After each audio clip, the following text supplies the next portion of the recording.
6 people, 1 photograph, a mystery that has haunted researchers for over a century.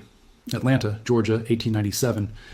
Inside a prestigious photography studio on a crisp October afternoon, a prosperous black family arranges itself before the camera. The father, dressed in a perfectly tailored suit, stands with quiet authority. The mother, elegant in a high-necked Victorian dress with fashionable sleeves, sits poised and dignified. Their 3 older children position themselves carefully around their parents, expressions serious as the era demanded. And there, seated in the mother's lap, is a child who doesn't seem to belong. A small girl, perhaps 6 or 7 years old, whose skin appears impossibly pale against her mother's dark hands, whose hair gleams an inexplicable light blonde beneath its carefully tied ribbon, whose entire presence in this frame raises a question that no one, not the archivists who catalogued it, not the historians who studied it, not the genealogists who referenced it, has ever been able to answer: who is this child and why is she here? For 128 years, this photograph has existed in silence, holding its secret close. It has been filed, stored, digitized, and displayed. People have looked at it hundreds of times, but no one understood what they were seeing. No one knew that this single image contained evidence of something extraordinary. A medical condition misunderstood in its time, a family's fierce and dangerous love, and a life that should never have been possible in the brutal reality of Jim Crow America. Until now, if you want to discover the shocking truth behind this mysterious photograph and learn how one researcher finally solved a 128-year-old puzzle that will change everything you thought you knew about the past, subscribe to this channel and hit the like button. What you're about to discover will leave you speechless.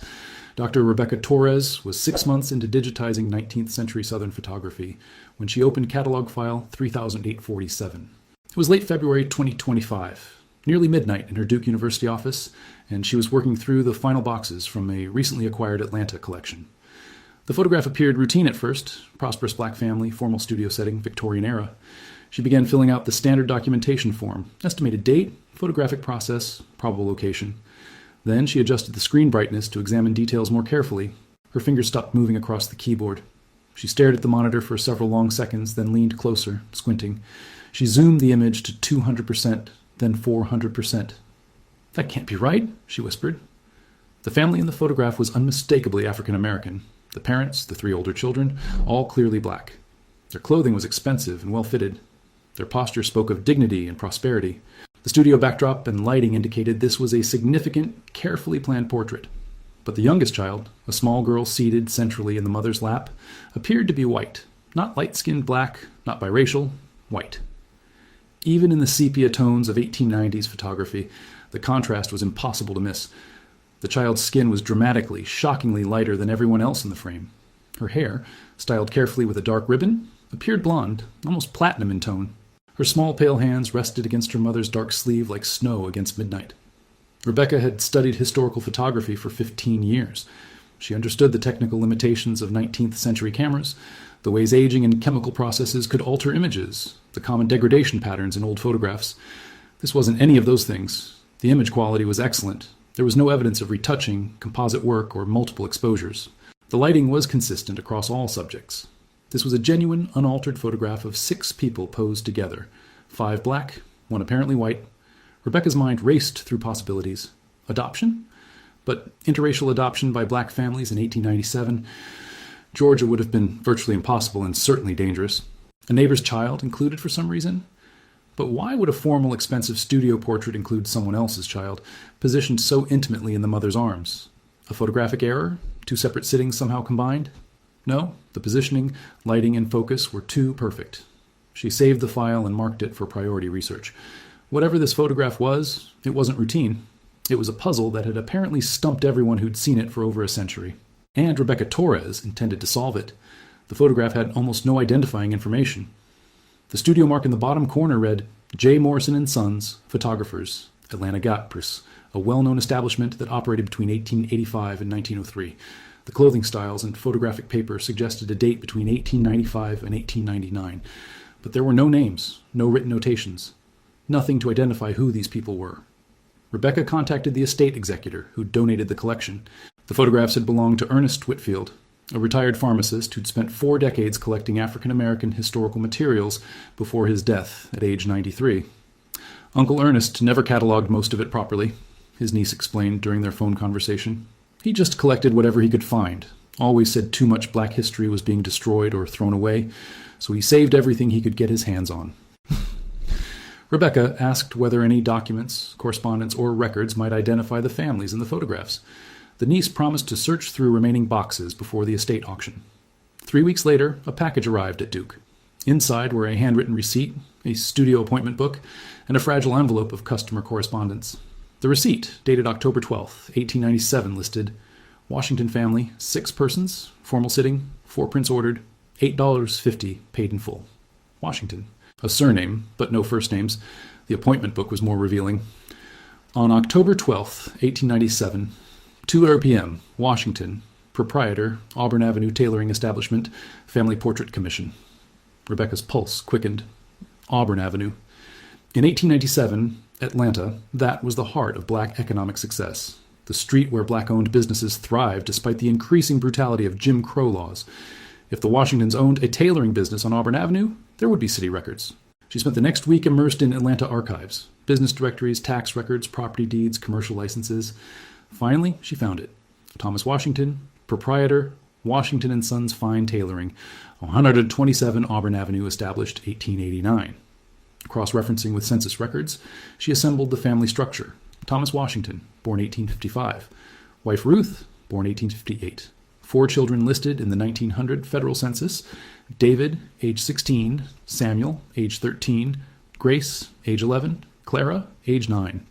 Clara, born approximately 1891, which would make her about 6 or 7 in an 1897 photograph. The youngest child. The position matched. But it still didn't explain the central mystery. Why did Clara Washington, daughter of 2 black parents, sister to 3 black siblings, appear white in this photograph? Rebecca knew she needed to find out who Clara was, and more importantly, what had happened to her. Rebecca began building Clara Washington's life story from fragmentary records, searching for any clue that might explain the photograph's mystery. Atlanta city directories showed the Washington family's stability and success. Thomas Washington's tailoring business appeared in every directory from 1889 through 1904, with advertisements describing fine custom garments for distinguished gentlemen, and later, ladies and children's specialty tailoring. Church records from Big Bethel AME Church, one of Atlanta's oldest and most prominent black congregations, listed the entire Washington family as members. Clara's baptism record, dated April 1892, confirmed her birth. Clara Marie Washington, daughter of Thomas and Ruth Washington, born February 14, 1891. The 1900 census showed the family living in a purchased home on Bell Street, just off Auburn Avenue, a substantial 2-story residence valued at $2,800, an impressive sum for a black family in that era. But nowhere in these routine records was there any explanation for Clara's appearance.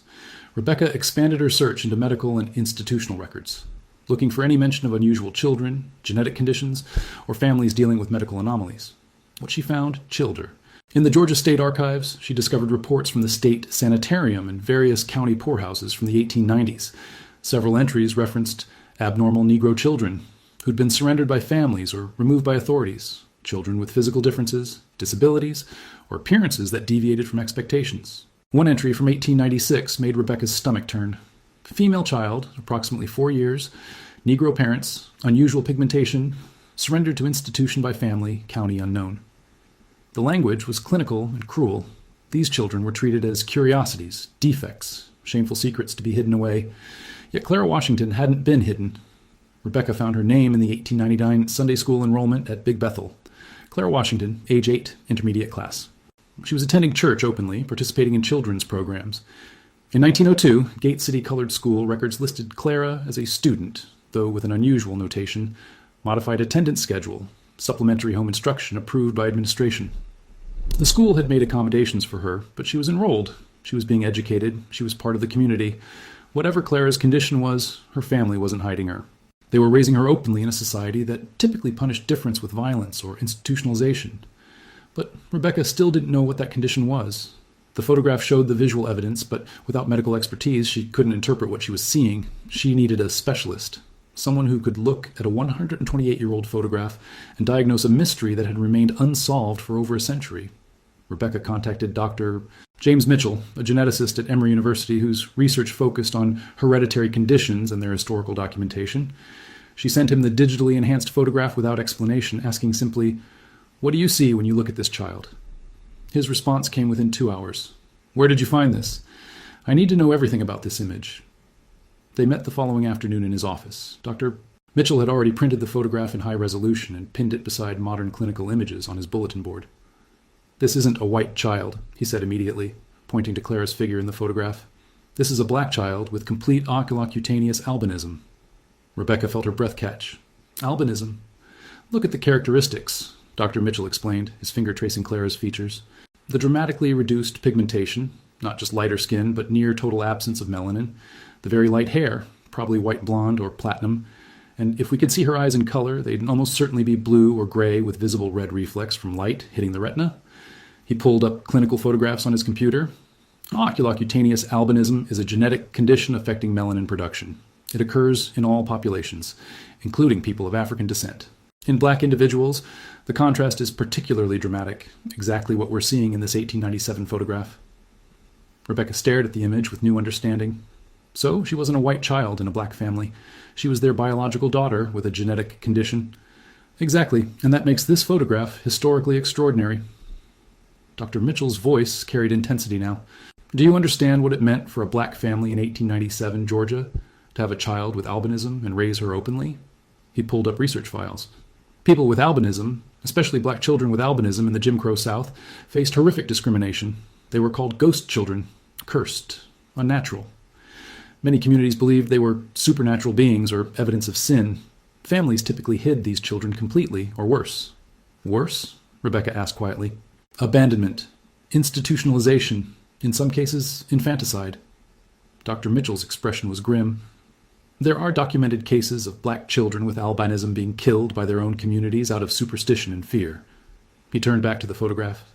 But here's Clara Washington, posed formally with her family in an expensive studio portrait, dressed beautifully, held lovingly by her mother, included as an equal with her siblings. Her family was protecting her, Rebecca said. Her family was saving her life, Dr. Mitchell corrected, and documenting it for history. With the medical mystery solved, Rebecca needed to understand the world Clara lived in, the specific dangers she faced beyond the general brutality of Jim Crow segregation. Dr. Mitchell explained the medical challenges first.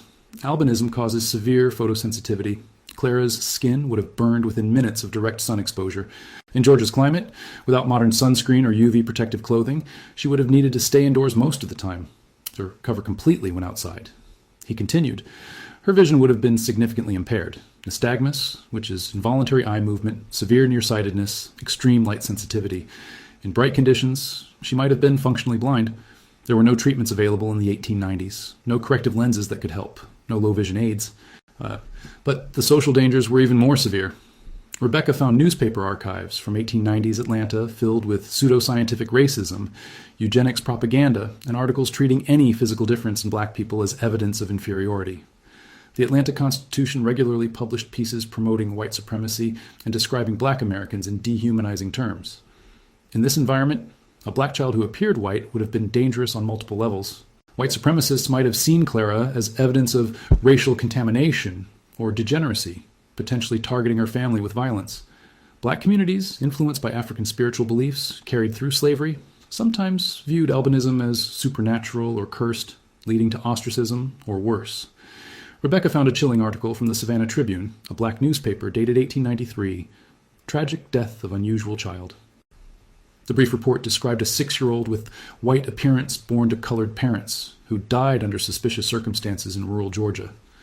The article implied the death wasn't accidental but didn't elaborate. This was the reality the Washingtons navigated. Yet they'd not only kept Clara alive, they'd brought her to a public photography studio, posed her prominently in their family portrait, and ordered multiple prints to display. Rebecca found the studio's advertising from 1897. Morrison & Sons was one of Atlanta's premier photography establishments, serving both white and black clients in separate sessions. A sitting cost, $8.50, nearly a week's wages for most workers. The Washingtons had spent significant money to create a formal document declaring Clara's place in their family. In an era when most families with children like Clara hid them completely, this was an act of defiance. But how had they protected her? How had Clara survived childhood when so many others didn't? Rebecca needed to find evidence of the family's protective strategies. Rebecca began searching for clues about how the Washingtons kept Clara safe while raising her openly. She found evidence in unexpected places. A classified advertisement in the Atlanta Independent, a black-owned newspaper from March 1898, Washington & Sons Tailoring, now offering ladies and children's garments, specializing in lightweight fabrics with superior coverage and comfort for summer wear. Rebecca understood immediately. Thomas Washington had expanded his business to create protective clothing for Clara, long sleeves, high collars, tightly woven fabrics that would block ultraviolet light, and made it a general service so it wouldn't draw attention specifically to his daughter's needs. The 1900 census revealed another layer of protection. The Washington household included Ruth's unmarried younger sister Anna, age 34, listed as residing with family, occupation, domestic duties. But cross-referencing with church records showed Anna taught Sunday school and coordinated children's programs. Anna wasn't just living with them, she was Clara's full-time caretaker and guardian. Property records from 1895 showed the Washingtons had carefully chosen their home, a 2-story house on Bell Street with covered front and rear porches, mature shade trees on property, northern exposure. They'd selected a house where Clara could be outside safely, protected from direct sunlight by shade and covered spaces. The modified school arrangement Rebecca had found earlier now made more sense. Gate City Colored School's 1902 records showed Clara attending classes, early morning and late afternoon sessions only with approved home instruction supplement. The school administrators had worked with the family to create a schedule that allowed Clara to attend when the sun was less intense, while providing additional education at home during peak daylight hours. Rebecca found one more crucial detail in Big Bethel AME church records. A notation from 1899 stating that special provisions made for Washington family seating, north side, shaded location, accommodation approved by council. Even the church had adapted its space to protect Clara, giving the family a permanent seat where she could attend services without sun exposure through the windows. The pattern was unmistakable. The Washingtons had built an entire infrastructure around Clara's needs, using their business success and community standing not to hide their daughter, but to create a life where she could participate safely. And their community, their church, their school, their neighbors on Auburn Avenue had helped them do it. This wasn't just one family's love story. It was evidence of a broader network of Black Atlantans who chose protection and inclusion over the prejudice that dominated the society around them. Rebecca knew that finding Clara's own words would be nearly impossible. Most Black women from this era left few written records, and someone with Clara's medical challenges would be even less likely to appear in historical documents. But she searched anyway. She contacted the Atlanta University Center archives, explaining what she was looking for, anything related to Clara Washington, born 1891, who would have been a young woman in the 1910s. The archivist called back 4 days later, excitement clear in her voice. I found something. Not much, but it's definitely her. Rebecca drove to Atlanta that afternoon. The archivist led her to a temperature-controlled reading room and carefully placed a worn ledger on the table. This is from the Phyllis Wheatley YWCA, which served Black women and girls in Atlanta from 1910 through the 1960s. They offered classes, cultural programs, and social activities. She opened the ledger to a marked page. In the attendance records for a 1913 poetry reading series, Clara M. Washington, age 22. She participated in their programs. The archivist continued, flipping through pages. Look, 1914, music appreciation course. Here, 1915, member of the literary discussion group. She was active in their social and cultural activities. Rebecca felt tears forming. Clara had lived a social life as a young woman. She hadn't been isolated or hidden. Then the archivist pulled out a slim folder. This is what I really wanted to show you. Inside was a single sheet of paper, a handwritten contribution to the YWCA's 1916 newsletter titled On Being Seen, the author, C.M. Washington. Rebecca read carefully, her hands trembling slightly. There are days when the sun feels like an enemy, when the brightness of the world forces me to retreat inside, when I must experience life through windows instead of directly. But I have learned this truth. Being seen is not the same as being visible. My family sees me, not my difference, but my soul. My community sees me, not as strange, but as their daughter, their sister, their neighbor. I see myself not through others' fear or curiosity, but through the love that has surrounded me since my first breath. That love taught me I belong in this world, even when the world was not built for people like me. Rebecca sat motionless, reading Clara's words again and again, understanding that she'd found something precious. Direct testimony from a woman who shouldn't have survived, speaking across 109 years. Armed with Clara's own voice from 1916, Rebecca intensified her search for records of Clara's adult life. If she'd been active in the YWCA and writing for their newsletter in her mid-20s, there had to be more. She found it in the Atlanta City Directory. 1918, Washington, Clara M. Our music instructor, residence 127 Auburn Ave, music instructor. Clara had become a teacher. Rebecca requested employment records from the Atlanta Public Schools archives. What arrived astonished her. Clara Marie Washington had been employed from 1917 to 1949, 32 continuous years, as a music teacher in schools serving black children throughout Atlanta.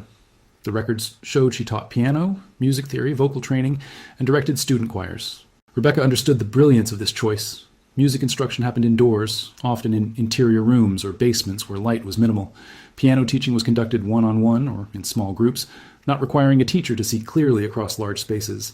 Clara had found a profession perfectly suited to her medical limitations, while allowing her to contribute meaningfully to her community. Then Rebecca discovered a photograph in a 1924 issue of the Atlanta Daily World, the city's black newspaper.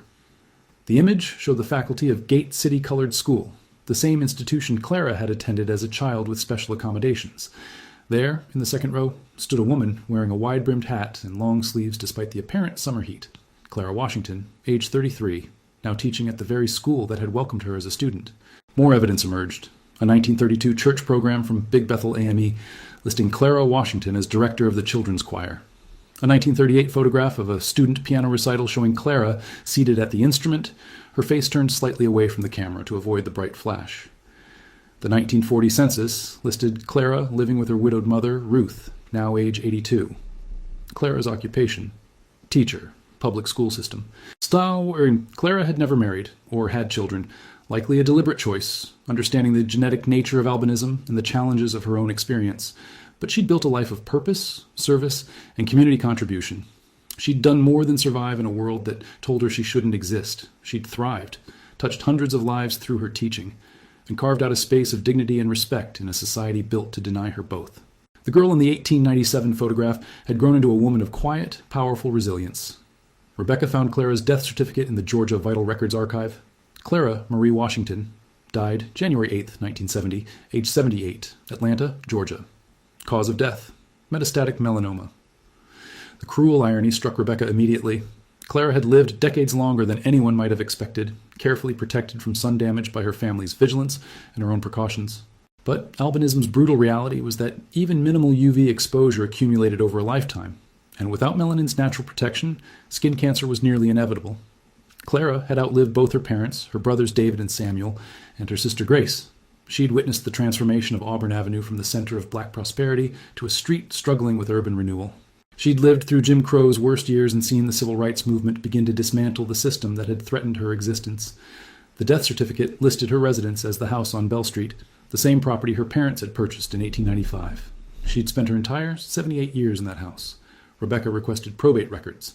Clara's will, filed February 1970, was straightforward. She left her modest estate, the house, her savings from teaching, personal possessions, to Big Bethel AME Church, with specific instructions that a scholarship fund be created for students pursuing music education, with preference given to those facing unusual challenges in achieving their educational goals. C, the Clara Washington Music Scholarship had been awarded annually from 1971 through 1994, supporting 23 students before the fund was absorbed into a larger church scholarship program. But one item in the probate inventory made Rebecca's breath catch. One framed family photograph, professional studio portrait, circa 1890s. Clara had kept the 1897 photograph for her entire life. It had hung in her house for 73 years, a reminder of the family who'd chosen to love her visibly, who'd defied every social pressure to claim her as their own, who'd built a world where she could belong. That photograph had eventually been sold at an estate auction after the church liquidated Clara's property. It had passed through dealers and collectors for 55 years, ending up in Ernest Whitfield's collection, then Duke's archives, and finally on Rebecca's computer screen in February 2025. The mystery that no one had been able to solve for 128 years finally had its answer. And now, Rebecca knew, it was time to tell the world what that answer meant. Rebecca spent 4 months preparing her findings for publication. She wrote a comprehensive paper documenting Clara's life, the medical reality of albinism in the black community, and the social context of families with disabled children in Jim Crow Atlanta. The Journal of Medical Humanities accepted it for publication in June 2025. But she also knew this story deserved broader attention. She contacted the Atlanta Journal-Constitution and the Washington Post, offering them the complete narrative. The Atlanta paper published first in August 2025.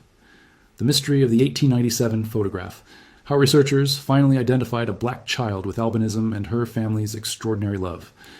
The article featured the 1897 photograph prominently, alongside the 1924 faculty picture and excerpts from Clara's 1916 essay.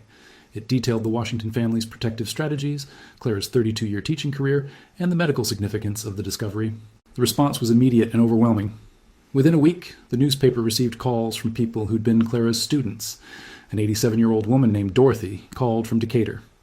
Miss Clara taught me piano from 1946 to 1948, Dorothy said, her voice shaking. She was the gentlest teacher I ever had. She always wore gloves and long sleeves, even in summer, and she kept the music room dark and cool. But she never complained. She just made beautiful music and taught us to do the same. Another former student, now 74, remembered, Miss Clara couldn't see the sheet music clearly, so she taught us to play by ear and by touch. She'd place her hands over ours on the keys and guide us through the melody. She said music wasn't about reading notes. It was about feeling them in your heart.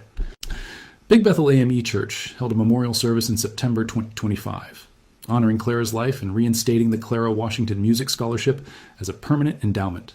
Over 400 people attended, including dozens of her former students. Rebecca was invited to speak. She brought the 1897 photograph, enlarged and professionally framed. This image, she told the packed congregation, shows a family's revolutionary act of love. In 1897, posing Clara for this portrait was dangerous. It invited scrutiny, prejudice, potential violence, but Thomas and Ruth Washington did it anyway, because Clara was their daughter and they wanted the world to know it. She paused, looking at the photograph now displayed at the front of the church. For 128 years, this mystery went unsolved. People saw this image and couldn't understand what they were looking at, but now we know the truth. We were looking at courage. We were looking at a family that chose love over fear, that built a community of protection around their most vulnerable member, and that gave Clara Washington a life she never should have been able to live in Jim Crow, Georgia. The photograph now hangs permanently in Big Bethel's Heritage Hall, finally understood after more than a century of silence. 6 months later, Rebecca received an email that began, I believe Clara Washington was my great-great-aunt. The sender was Diane, age 49, living in Portland, Oregon. She was descended from Clara's brother Samuel, whose children had moved to the Pacific Northwest during World War II. I grew up hearing vague family stories about Aunt Clara, who taught piano, Diane wrote, but no one explained why she never left Atlanta, or why there were no photographs of her in our family albums. When I saw your article in the 1897 portrait, everything finally made sense. Diane flew to Atlanta in November 2025.